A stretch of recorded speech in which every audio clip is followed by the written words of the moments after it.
38-year-old Brenda Shafer was missing.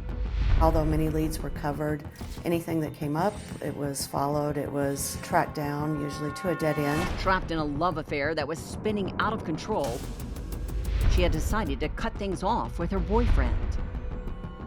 We just kept exhibiting these very controlling behaviors that were getting worse and worse. But just before the breakaway, she dropped out of sight permanently.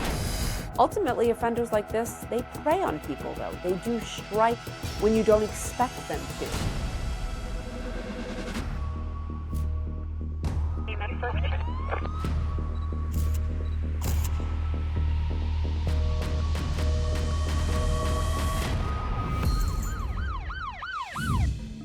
Hi, I'm Nancy O'Dell.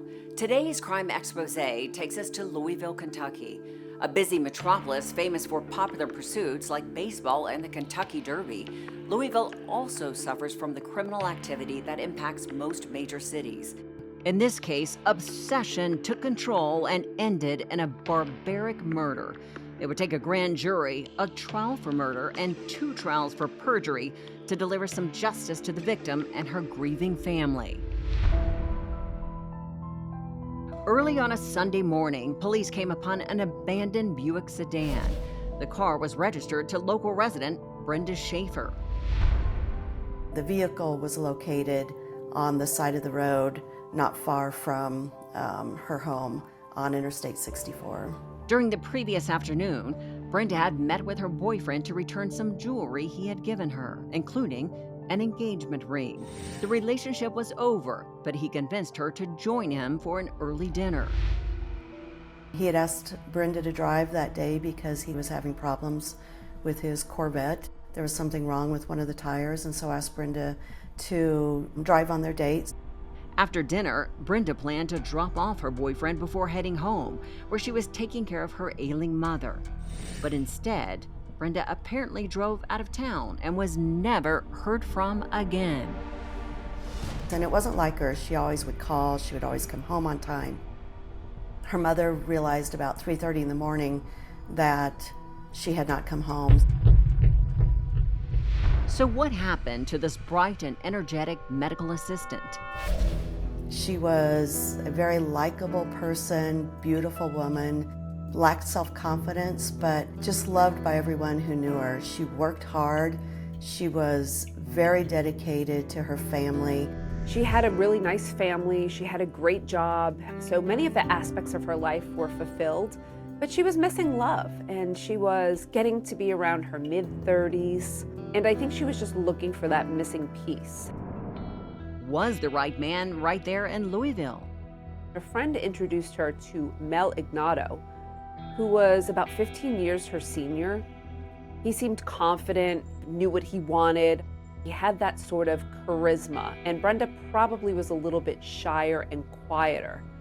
They had been set up on a blind date, and it was probably somebody who she would be attracted to. He was professional, he was successful at his business, he had a nice home, he had a nice boat, and she had just broken off a long-term relationship with a prior boyfriend. Mel Ignato, a salesman by trade, played the role of Prince Charming to a T. He flattered Brenda for several months, buying her gifts and jewelry, and soon he wanted to take the next step. He started talking about getting married, and she wasn't ready for it, did not want to be engaged at the time.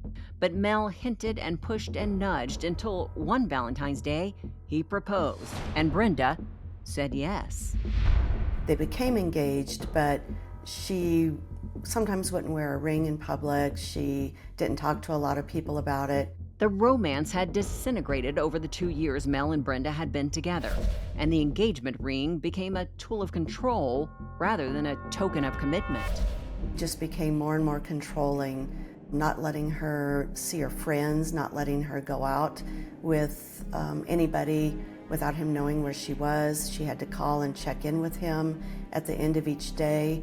If she wasn't at work, he wanted to know where she was.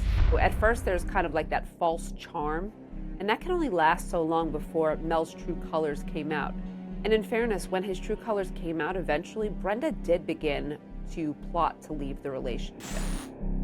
She started talking to some of her friends about wanting to end the relationship.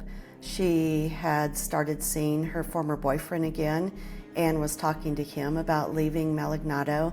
And a lot of her girlfriends knew that she was going to be breaking up with him. When Brenda vanished, Mel Ignato was automatically tagged as the #1 suspect.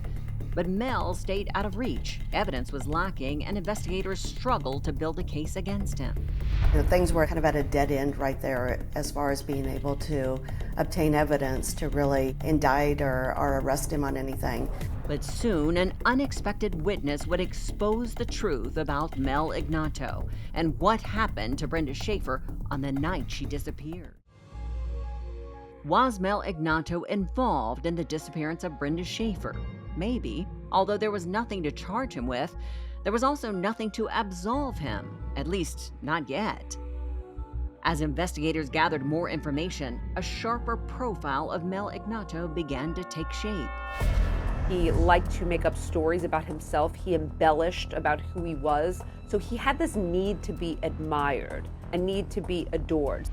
He very much liked to be the center of attention. He was a narcissist. He was very controlling about everything, whether it was the cleanliness of his house, what they did on dates, very manipulative, and could be charming. He used that to control people who probably lacked confidence, especially women. Lacking the evidence to nail Ignato to the wall, the police suggested that he appear before a grand jury, hoping he would say something that might incriminate himself. Mel Ignato couldn't resist the urge to testify in front of the grand jury. Now, he didn't have to do this, but he has an ego, and they knew that they could kind of pander to this ego. So Mel finds himself in front of a grand jury, and of course he does not admit any wrongdoing in Brenda's case. He says that he loved her and that he would never have harmed her. Then he makes a critical error in judgment. He mentions an ex-girlfriend, Marianne Shore. And this led police and prosecutors to become curious about Marianne.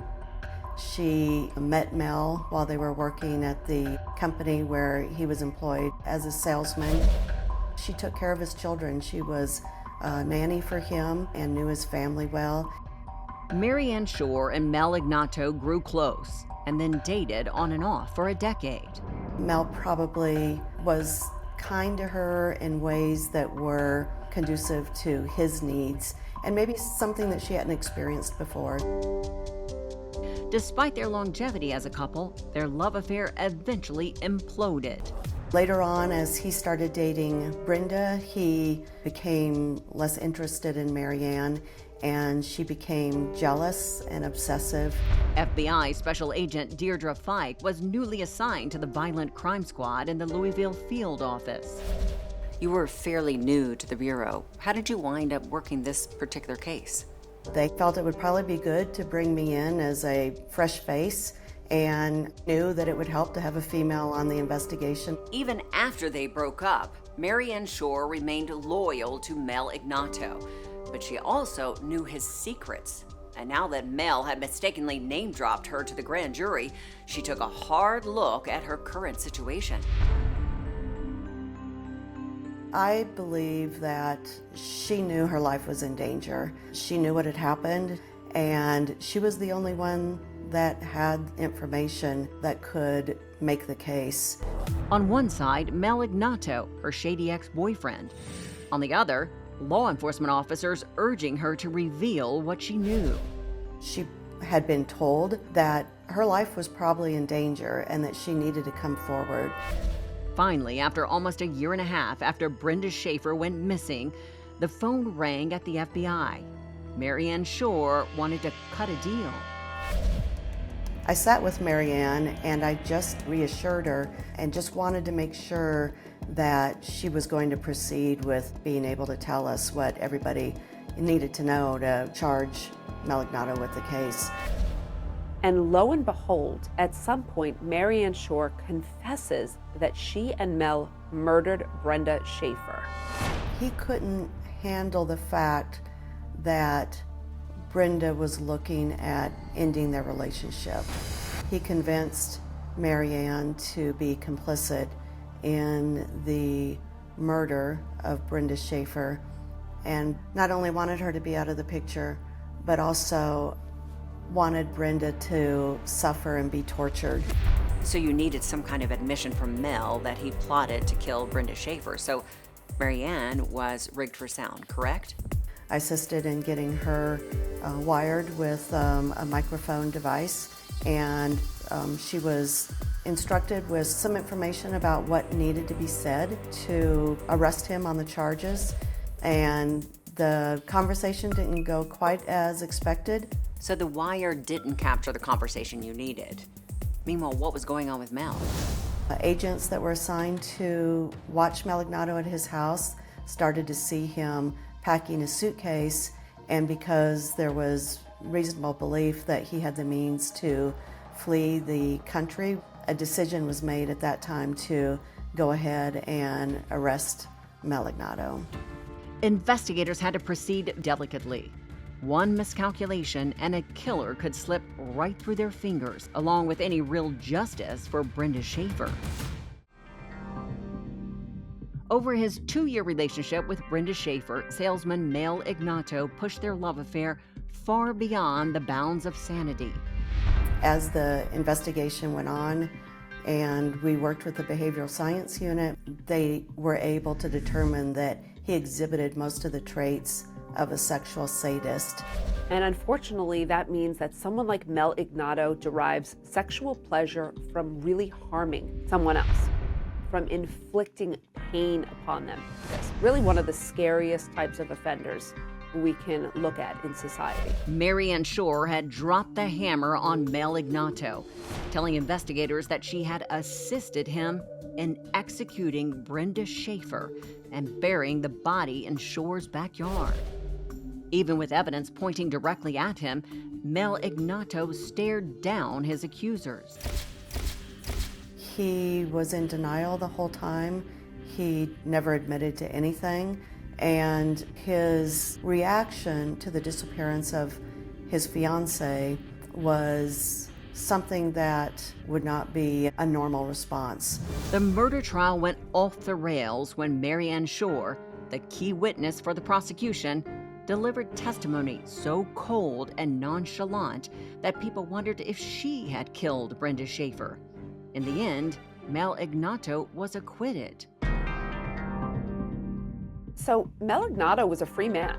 He was acquitted, and he seemingly had not a worry in the world. But 6 months later, in the house that Mel had sold to pay his legal bills, a carpet installer uncovered a plastic bag taped inside a floor vent.